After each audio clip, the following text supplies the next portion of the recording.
درانو کتونکو السلام علیکم. زه محمد سلمان همدرد د حق غږ پښتو چینل خبري لنډیز کې ستاسو کوربه اوس تاسو پام را اړوم د مهمو خبرونو لنډیز ته.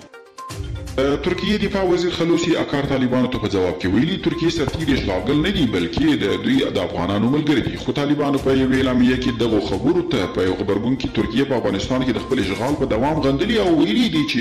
دا له امریکا سره د شوي تړون څخه سرغړونه ده. د پاکستان په اړه د امرالله صالح وروستیو څرګندونو ته په خبرګون کې د ملي امنیت پخوانی رئیس رحمت الله نبی لیکلي چې که د نوموړي څرګندونې رښتیا او سمې وي دولت باید په دې اړه رسمي اعلامیه خپره کړي، لویه جرګه دې راوغوښتل شي او په دې اړه کې ملي پرېکړه وشي.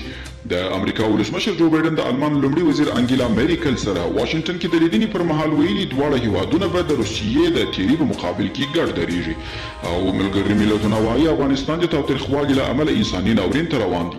د وروستیو کې د جګړې له امله لسګونه زره خلک بې ځایه شوي دي. د افغانستان اداري اصلاحاتو او ملکي خدمتونو کمیسیون وایي